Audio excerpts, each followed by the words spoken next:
तर मित्रांनो, उद्याच्या 9 नोव्हेंबरच्या पेपरसाठी 5 इम्पॉर्टंट टिप्स जे आपल्याला जीएस पेपर किंवा सामान्य अध्ययनासाठी वापरायचे आहे.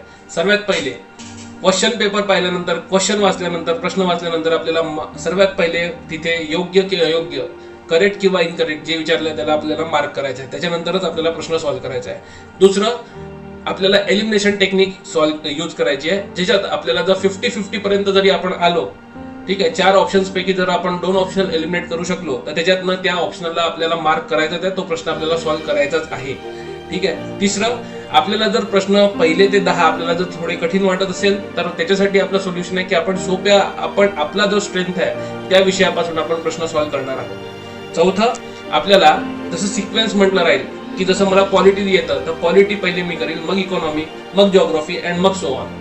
ठीक आहे. प्रत्येकाची जी स्ट्रेंथ आहे ती वेगवेगळी असू शकते, त्याप्रमाणे आपल्याला करायचं आहे. आणि 5वं सर्वात महत्वाचं, सामान्य अध्ययन पेपर 1 किंवा जीएसचा पेपर झाल्यानंतर आपल्याला त्या गॅपमध्ये अजिबात क्रोम किंवा कोणती आन्सर की किंवा कोणत्याही पेपरला, कोणत्याही प्रश्नाला चेक करायचं नाहीये. आपल्याला सीसॅट साठी आपलं डोकं शांत ठेवायचं आहे.